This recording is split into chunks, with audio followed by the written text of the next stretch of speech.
அனைவருக்கும் எனது அன்பான வணக்கம். திருவள்ளுவர் இயற்றிய திருக்குறளில் அறத்துப்பால் அதிகாரம் 38 ஊழ் 373வது குறள். நுண்ணிய நூல் பல கற்பினும் மற்றுத்தன் உண்மை அறிவே மிகும்.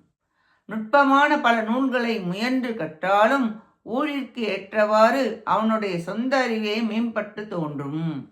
ஒவ்வொருவரும் இவ்வுலகத்திற்கு வரும் பொழுது இயற்கையான அறிவுடன் தான் வருகிறார்கள்.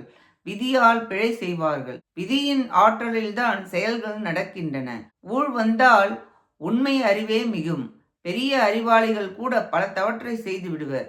பல நூல்கள் படித்திருந்தாலும் அது உண்மையை உணர்த்தாது, பிழை செய்ய வைக்கும், பின் இரங்கலுக்கு செயல்படுத்தும். ஆசை மிகும் இடத்து கற்ற கல்வியும் ஆபத்திற்கு துணை போகும். இக்குறளாலும் பொருட்கு காரணமாகிய ஊழின் வழி கூறப்பட்டது. நன்றி, வணக்கம்.